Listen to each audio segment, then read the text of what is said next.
Hey, welcome back to the Mining Pod. Finally, got the Bitaxe crew on the show. Skot, welcome to the Mining Pod. It's well overdue, but I'm glad we got you on. Hey, what's up? Glad to be here. Thanks for having me. I think the first time we met each other was November of last year at the Ocean launch party. Maybe we met earlier. There's tons of mining events, but I think that's the first time I remember talking with you and hearing about Bitaxe. And at the time, I'm gonna be honest, I was like, not another one of these like little like mining devices. But you know what? You found like a market gap. People are like going crazy over them. There's like a Bitaxe mafia, so to speak, on Twitter. I'm hearing about like hosting companies and resale companies trying to like acquire Bitaxe. I've even heard that you're having like a problem like meeting all the demand. I don't know if that's just like me reading into it too much, but it seems like a good problem to have. So I'm glad we got you on. Yeah. I mean, I was thinking about that before I joined. I think that is where we first met in South Carolina, a little less than a year ago. That seems like so long ago. Yeah. Like, yeah, it's kind of crazy when you think about it, like everything that's happened in basically a year. I was thinking about with that spot, there was a Bitcoin mining site using the hydro dam in that area. And I was thinking about like with the hurricane that just went through, if that impacted the operation there, which I won't reveal the name or the location, but did make me think, some danger to hydro mining in that area that you wouldn't have thought about. Yeah, that was a really neat site. I mean, I think it's probably been through some floods before because it was also really old. So hopefully they're all right. Yeah, I'm sure they're good. Colin's also joining us. Want to get you in here before you scare people 30 minutes into the podcast with a question. So welcome to the show, Colin. Welcome back to Yellowstone. Back from Yellowstone. Most beautiful place on earth. Did you see the geyser and everything? Like, yeah, did a bunch of hiking, bunch of wildlife touring. I mean, it's like the closest thing I think the U.S. has to a safari. But yeah, I went with a buddy for about a week and we saw as much as we could. So that's awesome. Very Yellowstone pilled. Okay, so let's just dive into Bitaxe first. For those who are not really into mining and come across a mining pod, like what is a Bitaxe and why does it matter? And then we'll go into it. We're not really a show that does bios very often because we're more of an industry show. But if you want to throw a little bio in there, feel free as well. I'm Skot. I'm the instigator of the Bitaxe project. The Bitaxe is actually, this is kind of crazy. I was thinking of this the other day. The Bitaxe is the first ever fully open source ASIC Bitcoin miner. Like we've had open source miners in the past before ASICs. And we've had ASICs for over a decade now, and the Bitaxe is the first one that's open source. And so there's two goals to the project. One is to make a small home miner that anyone can run. It's like 15 watts. There's one running right next to me, and you probably can't hear it, which is, if you're familiar with miners, that's pretty unique. It's a lower hash rate miner. That's how it operates, quiet and cool. So it doesn't have the high hash rate of like an ant miner or anything like that. In fact, it's like significantly less. So, your chances of profiting at all are really low, but it is a way to get into mining, to contribute, to start hacking on it, learn about mining. And then sort of the other goal that's come about is basically advocating for open source Bitcoin mining, which maybe to some people sounds a little bit ridiculous, but when you look back at it, Bitcoin itself is fundamentally open source. If Satoshi hadn't open sourced it, then we wouldn't be here talking about it. I think that those guys, those early Bitcoiners, correctly realized that making the software that runs Bitcoin open source was absolutely key to keeping this project running, right? Satoshi isn't around anymore, or I guess maybe we'll find out who Satoshi is later tonight. But Satoshi isn't around anymore. So like this project that was started by Satoshi has to keep running. And if it was part of a company, if it was a software project from a company that was proprietary, it might have just disappeared with Satoshi. And we certainly wouldn't be here, running businesses on it, advocating for it, improving it. So,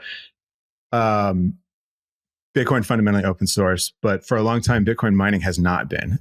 And I think that, while it's it's free and permissionless. Anyone can do whatever they want. I don't think that all Bitcoin mining should be closed source and proprietary. I think we need options, especially, if increased regulation comes down the line, or something that challenges our ability to get and run Bitcoin miners. This provides an option that can operate a little bit more covertly, because you can just build it yourself, or your neighbor can build it and you can buy it from him. So when you say open source, Scott, just to clarify, you're talking about both like the hardware design of the Bitaxe and the firmware for it, correct? That's correct. So the ASIC, despite what people say, ASIC actually refers to the chip. It stands for Application Specific Integrated Circuit, and it doesn't have anything specifically to do with Bitcoin mining. It refers to a chip that does something specifically, in this case, Bitcoin mining.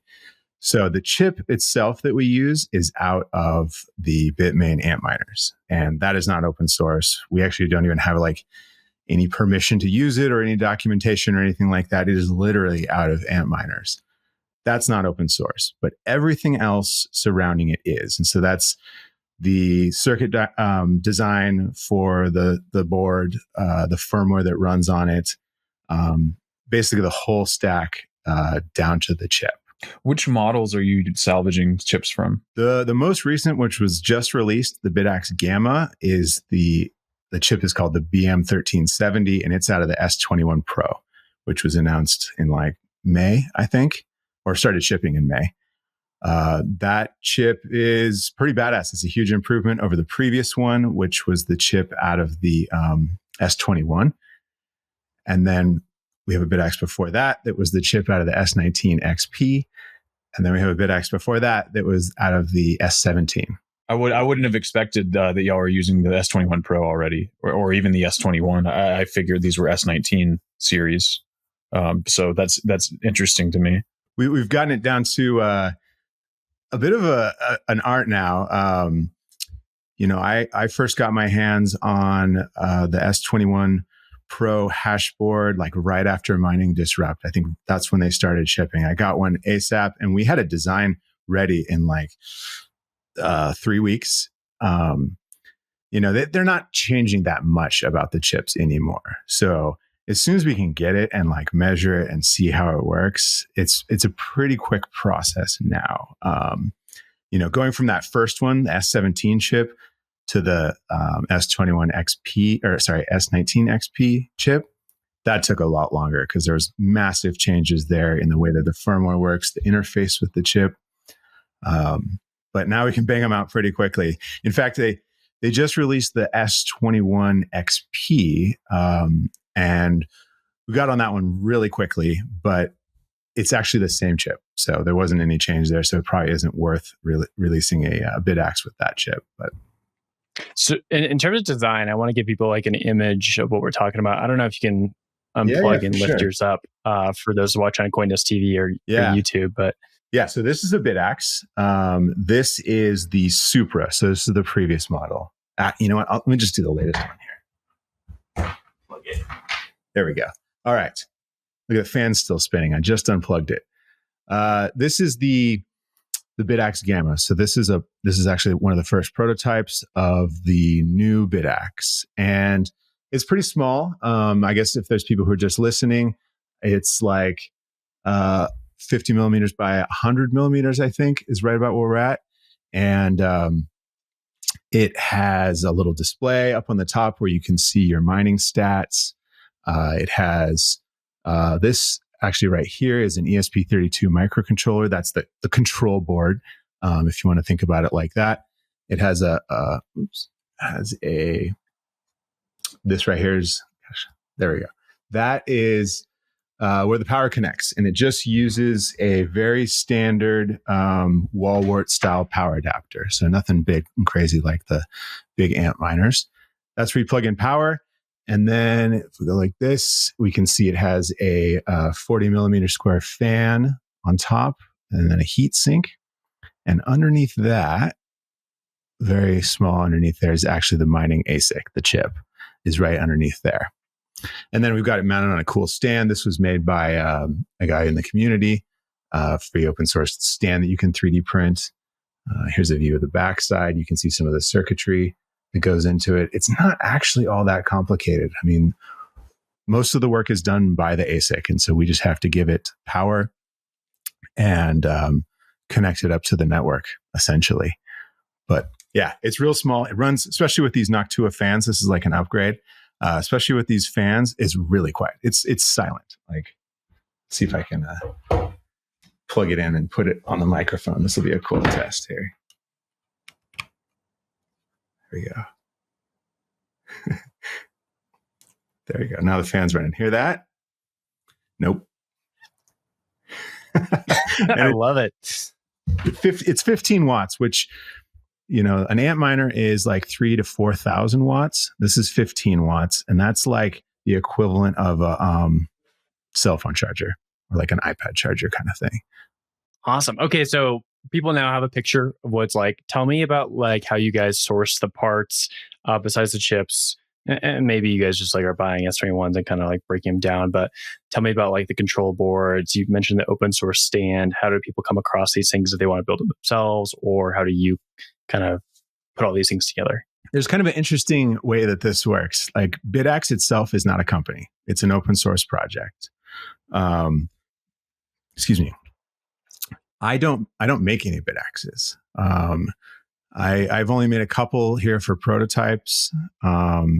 So all the Bitaxes that are out there, and I think we're kind of like, if I was guessing, I'd say we're nearly 15,000 Bitaxes sold. But all of those were made by someone else. And the way the project works is I have designed it with help from others. And I publish all the designs free and open source with a GNU license, which basically means that anyone is free to get that and build it and sell it if they want. And so we have a couple manufacturers that have done exactly that. They have started businesses and actually set up pretty advanced factories like assembly lines to build Bitaxes and sell them. In fact, there's a couple groups that sell them wholesale, 2 sellers that retail them all around the country. So if you go to bitaxe.org, there we go. This is exactly what I was going to say, the Bitaxe legit list. And so this is just a list I've compiled of people all around the world who sell Bitaxes, and then where they're located, and everyone kind of has different models that they sell. And this is kind of a cool part, that column over on the right side there that almost all of them say yes. That is if a seller contributes back to the project, which is totally optional. It's not required at all. We don't even suggest an amount, but nearly all of the people who sell Bitaxes contribute some portion of their sales or just a flat amount back to the project, which is absolutely fantastic. That helps keep things going and is much appreciated. And it's a cool vibe too. That's just super cool. Just doing that, like. Yeah, that's actually an incredible pipeline for distribution. I had no idea that. I assumed that you were, had your garage set up for like a little mini, manufacturing center with, your kind of makeshift assembly line there. But it's all independent sellers some of whom contribute to the project, some of whom don't. But did I hear you correctly when you said 15,000 units have been sold across these different sellers? That's my guess. We have no way to track how many people are running Bitaxe. Like these devices don't phone home or there's no we're not like Google. We're not harvesting your personal information. And actually you can go verify that. Look at the source and verify that I'm telling the truth. But that's my guess. Like I've talked to a number of the manufacturers and try and get an idea for how many they're making. So that's kind of a cobbled together estimate based on your conversations with all of the different players who are selling the Bitaxe. Exactly. That's a really interesting distribution model, and it really does fit with the open source thing. In the competitive world of Bitcoin mining, one name stands out: CleanSpark, America's Bitcoin miner. At CleanSpark, efficiency isn't just a goal, it's our standard. Our sophisticated facilities are built and led by expert teams who care about Bitcoin and the communities we work in. Scale. We've mastered it. Our large-scale operations have set us apart in the industry as examples of community-oriented building. Our track record speaks for itself.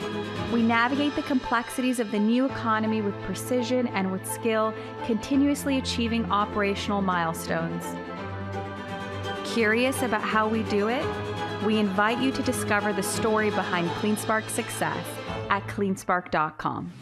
I guess my next question from that is, what inspired you to design the Bitaxe in the first place, especially considering, not to be a rabid capitalist about it, but you have this thing that is now greatly desired by a lot of Bitcoiners who want to lottery mine, but you're not really cashing in on it. So what was the motivation? Well, there are other small home miners out there. If you look around, there's a couple people that have been doing it for a long time, actually, that have been kind of in and out of the market. Some players have come and gone. There's some that are still around. They're relatively obscure. I found out about them when I first kind of got into this, or at least had this idea. But I guess it just seems like they're sort of remaining very obscure. And I think that's partially because they're expensive. They have sort of a goofy manufacturing and distribution model because they're very like niche items. I think Bitaxe is starting to change that kind of. I'd like to think because of the model that we have. I'd like to think it's because people who are, let me take a step back. This is not profitable. Like mining at home with a small miner, it just has like absolutely no chance of being profitable. Like if you don't have the economies of scale of a mega mine, it's going to lose you money. The cool thing is it's not going to lose you much money, right? This thing costs $150 and it's maybe like $3 a month in electricity. So you're not losing much. Oh, no. Put me out of the bank. Yeah. So but you're not going to start a business running Bitaxes. And I think it's a little bit weird if you're like a closed source, like secretive company about this, because it's like, well, what are you doing? Like these are people who are interested in mining. They're interested in learning about Bitcoin. They're interested about helping out about Bitcoin mining. So like, I just don't, it's not like, even if I were to like make this a company and start like designing them and trying to sell them just myself, I just think it would be obscure and niche like the rest of them. So it's kind of an interesting model in that regard. Well, definitely the open source nature of it, I think, lends a certain, how should we say, gravitas to the whole thing, or it kind of shows that Bitaxe has chops with a certain Bitcoiner, because you are doing this you're producing this so that people can then go online and build it for themselves at home. Reminds me of a lot of like homespun nodes, right? That became very popular in like, the bear market after 2017 and 2018, or people making seed signers, right? Like it seems to me in that vein of, home workshopping Bitcoin open source equipment, right? And to me also that kind of that gives, or, kind of lends itself to the type of mining that people are doing with these, right? Like with the Bitaxe, like most of the people who are buying these understand the odds and they're doing it 100% for lottery mining. I think some of the other home mining equipment that has been sold in the past, things like that Bitcoin heater or whatever that Pomp, was a part of, or at least promoted for a while, and also the Apollo and some of these other smaller ones. Like maybe people were lottery mining with that, but I feel like those are more geared towards pooled mining. And people are going to point those towards a pool and then just get a few sats every month, right, for their contributions. But this seems to be specifically for my Bitcoiners who want to just let it rip and play the non-slottery, right? That's what I like to do with it. Just to be clear, though, you have the option. It's a normal Stratum client. Like you can type in whatever pool you want and mine however you want. I think you'll be disappointed with how much Bitcoin you make on a pooled mining, a shared mining pool. It's going to be, in a lot of cases, if they don't have lightning payouts, you're just like never even going to hit the minimum payment threshold. Right. So I really think solo mining makes the most sense, but we're not prescriptive about that at all. You can do whatever you want. One thing that's cool about this, and this brings you back to the early days of Bitcoin where you've run a node, you're mining, right? And like we have that ecosystem evolving again. Is there an ability to like sync this up with the node or put it all together and you just kind of run it? Or do you guys sort of say like, keep those separate for now, maybe in the future, there's something where it can be together? Yeah, There have been a number of projects to sort of mate this with a Raspberry Pi or something that can also run a node. And I think that's totally cool. In my mind, like a node, especially because a node requires a large storage, like it requires quite a bit of RAM and quite a bit of storage. So they end up being fairly expensive devices to get a node. And so if we strapped one of those onto a Bitaxe, it could triple the price of the Bitaxe for the same hash rate. I kind of think that the best strategy is to have a node, whatever that may be, and then have, set that up and what is it called? Like Uncle Jim, like for your family, right? Be like, okay, everyone can point their Bitaxes at this node and, all the ones you got in your house, your neighbor's house, or you can provide that service to your family and friends. And you'd only need one node to support a bunch of miners. I've got an Umbrel on the stand behind me. It's like a one-click install for Umbrel to get a Stratum server solo mining pool set up on there. And then it's super easy to point your Bitaxes out there. There's a bunch of tutorials on that. So you can get self-sovereign, like top to bottom Bitcoin mining going like very easily. And it works really well. I'm a huge fan of that. I read a op-ed in CoinDesk, I think about 2 years ago, about how we need to see Bitcoin miners and people in like the open source Bitcoin development community come together a little bit. And to see a project like this has been pretty inspiring. On that note, I want to talk about like the open source nature of this, where in Bitcoin mining, we often don't see projects do that at all. I think there's been a few recent developments, Bitaxe being one of those, but there's also been a Bitcoin mining mailing list opened up recently, which is really exciting for those who don't know what that is. The Bitcoin mailing list is essentially this place where a lot of Bitcoin developers or adjacent to development or Bitcoin core folk can talk about various ideas, whether that be making Bitcoin better right now through like small changes and bug fixes, all the way up to new proposals like Opcat, CTV, etc. And I see Bitaxe sort of like in that vein where we're trying to make Bitcoin mining part of that community again. It's very exciting. Have you seen anyone in like Bitcoin Core or that area like reach out and found any interest in this? Or are they still just like not too concerned about mining at this point, as they haven't been for a while? It's really interesting. I think it's changing. I'm seeing like much more interest from, the other two pillars of Bitcoin, that being like wallets and nodes. So when I first started doing this, I was, Googling around a lot, trying to learn as much as I could about mining. And there was like a huge disconnect, I think, between people working on Bitcoin Core or Bitcoin software, which is all open source, like, and then the miners, which is or was no open source whatsoever. Like, I don't think there's a lot of people that went to like TabConf, which is a technical Bitcoin conference, and also went to Mining Disrupt.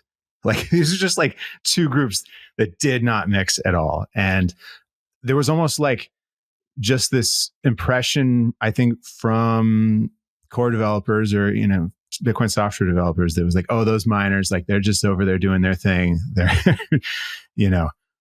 that's just a profit thing over there. We don't mess with that. And then vice versa is like, oh, these, nerdy core developers, like, we don't understand what they're talking about, and like, screw 'em. Like, they're not making any money. I feel like it's starting to change. We had Matt Corallo, core developer, and a couple other people sort of recently raise the alarm about mining centralization. And, while it's always been an issue, I think just in this last 6 months or so, it started to become more and more of an issue. Like, there's talks about it at conferences. I was on a panel about it at the big Bitcoin conference. Like, it's getting better. I've had some actually like pretty high profile Bitcoin developers reach out to me and want to talk about it, which is great. I'm happy to talk about it. And I think there's a little bit of merging of this happening. And, maybe in a small part, it's because the Bitaxe is open source, but this is the way that it should be. Yeah. I think it is very important for all of this stuff, all of Bitcoin, to remain open source and accessible so that it can continue forward forever, right? This needs to work forever. It can continue forward forever. We don't lose any of this information due to like companies going out of business or whatever. And then also I'm entirely convinced that the open source sort of permissionless nature of Bitcoin allows people to get in and start working on it and come up with new ideas at a rapid pace. Like it actually triggers exponential growth, right? If people can just fuck around in their garage, come up with something and release it. They don't have to ask for anyone for permission to do that. And then someone can take that and build on it and so on and so on. And I really think that this is what happened in the early days of the internet and a lot of the web technologies that like fueled the explosive growth of the internet is the fact that so much of it was open source and permissionless. And you don't have to ask anyone. Like you don't have to go get a job at like Microsoft and learn how their web server works because we have Apache and Nginx and you just download that and run it. Interested in Bitcoin scaling, startups, or learning more about Bitcoin Softworks? Join us Saturday, November 9th at the Fidelity Center in Boston, Massachusetts for Op Next, a one-day conference on scaling Bitcoin hosted by BlockspaceMedia, the producers of this podcast. Join Bitcoiners like Peter Todd, Portland Hodl, and more to discuss various Bitcoin proposals like OpCat, the Great Script Restoration, CTV, and more. Attend workshops, speaker sessions, and panels discussing the latest in scaling tech, from ZK to ARC to Bitcoin Softwork history. And for a limited time, use code OCTOBER to get 25% off a general admission ticket. Find out more by visiting opnext.dev. Again, that's October at opnext.dev. You can find out more by checking out the show notes below. I absolutely love this. Okay, one thing that I have seen in Bitcoin mining circles, and I want to get a response from you, Ram, is like there are a lot of plebs who take this out of context. Maybe you don't disagree with them, but I think take this out of context and say like this is going to like really put the pubcos, the giant Bitcoin miners, the Riots, the Marathons of the world on skates. And in a few years' time, all those pubcos are going to bend to the power of the pleb. I want to hear a little bit of rebuttal of that or your thoughts on that. And then I also want to hear like, what do you think happens with Bitcoin mining 20, 50 years time, given decreasing block reward, given transaction fees aren't, abundant these days and might not always be super high. Does Bitaxe have a role to play within that future 20, 30 years? Okay. First question. You're going to have to remind me about that second one. First one, does Bitaxe have a chance of doing anything? Are we freaking out the major pubco miners? No, obviously not, right? We've sold 10,000, 15,000 Bitaxe, so that's 15,000 chips. That's like doing quick math. That's 15,000 Bitaxes is represented by 50 ant miners, right? That probably fits on one pallet. Yeah. So are they running for the hills? Are they scared yet? No, definitely not. Not by the numbers. Yeah.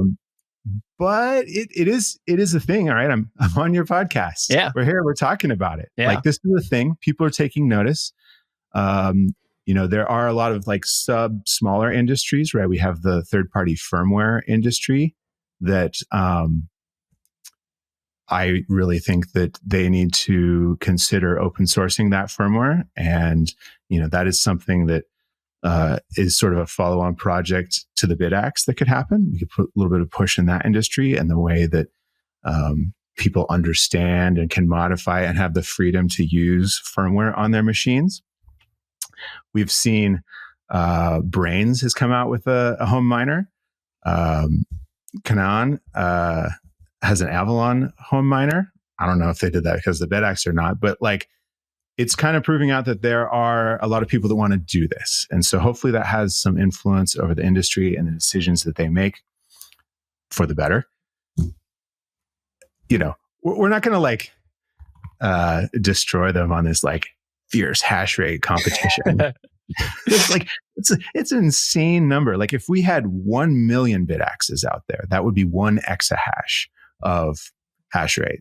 And as we know, there's like over 600 exahashes out there. So that would be maybe 1%. Yeah. I think like a good comparison here would be like the number of people who run Bitcoin nodes, and the number is always all over the place. I've seen some numbers from Luke Dasher's public, it's kind of somewhat private data he keeps on like now people who run Bitcoin nodes. And I don't think it's that much over 100,000. I think a lot of like nodes, people just turn them off, unplug them. There's always like a push. There's companies that have run node as a service sort of things, or like at home node service, like Casa used to have like a little thing you could plug in. And like the altruistic part, a lot of people just don't care too much. Now we still really need it. I think that's where this kind of fits into. But yeah, unless like I see like the industrial landscape for Bitcoin mining to change, like there's pressure on the revenues they can make, then I don't see this really taking over for a while.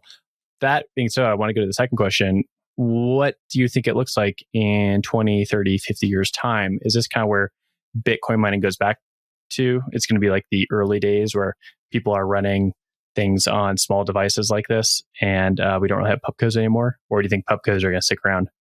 It's hard to know. It depends on what the Bitcoin price does, what the hash price does a lot. What I've heard from a lot of your guests, Will, and I think probably from you too, is that like pubco mining is a hard business. It's really hard. Razor thin profit margins. My own personal view is that they're playing a lot of fiat games to make this work, like announcing things to raise their stock price so they can buy more machines, etc. Like that doesn't speak to it being an incredibly solid industry. But if the Bitcoin price starts going up, the hash price starts going up, that can change immediately. And of course, the pubcos would be in a really good place to take advantage of that. I don't think that, again, this is my wild speculation here, but I don't think that big pubco mining as we have it now is here for the long term. It just doesn't make sense.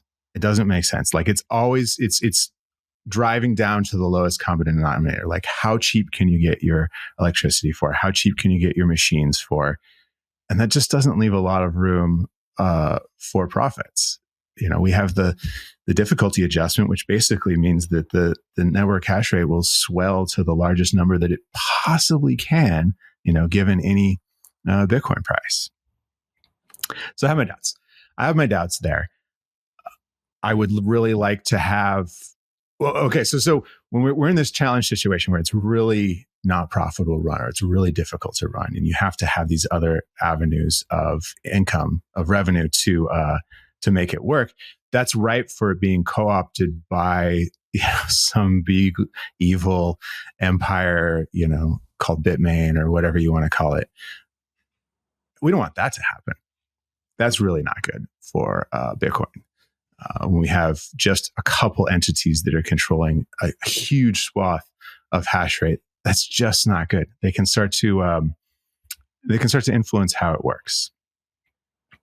As an aside, I just got back from HRF, the Human Rights Foundation's Global Bitcoin Summit in Nashville, which was absolutely amazing.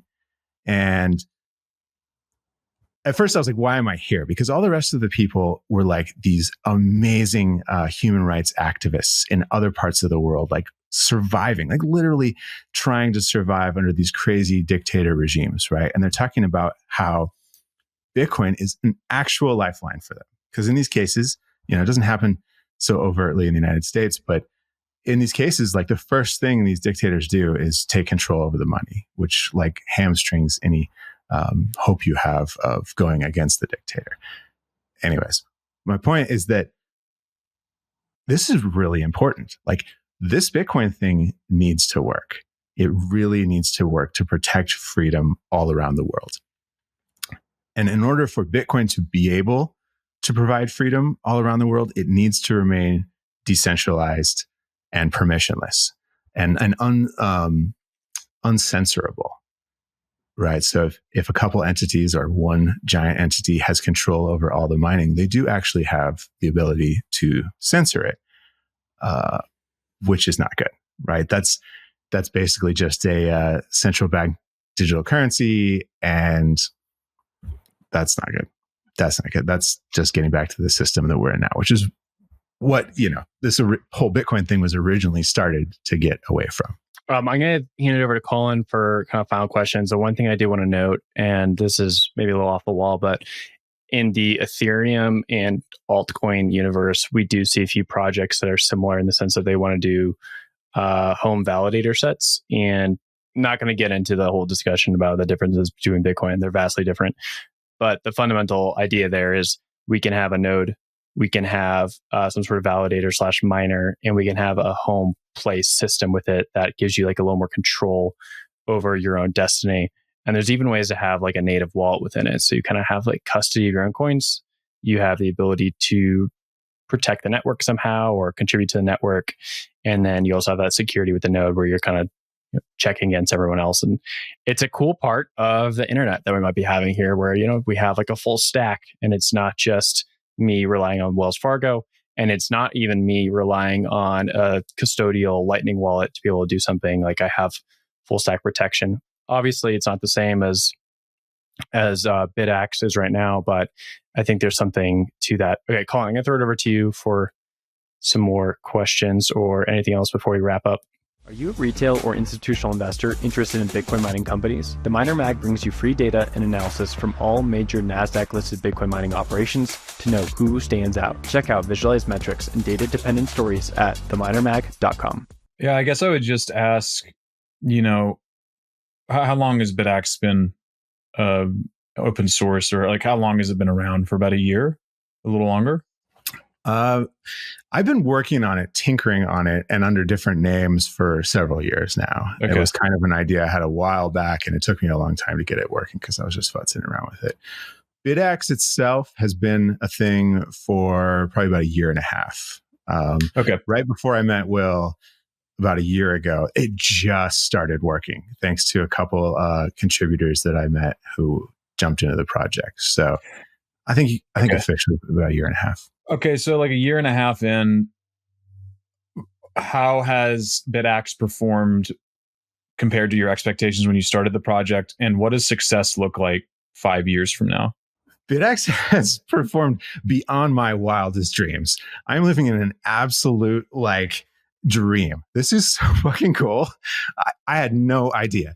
Absolutely no idea. I was just screwing around nights and weekends, because I'm an electrical engineer. I like screwing with this stuff. I like Bitcoin. I was like, let's see if I can do this. And then, I don't know, something happened about a year ago and it just started blowing up. So it's doing real well. I'm very happy about this. I love this. Maybe you don't know, at the beginning of this year, a little bit, like December or something, that I applied for an OpenSats grant. And then in the beginning of this year, I got approved for an OpenSats grant right around the time it just worked to leave my fiat job. So I work on the Bitaxe full time now, thanks to a generous OpenSats grant. And it's a dream come true. I really like this. I'm very pleased with how it's going.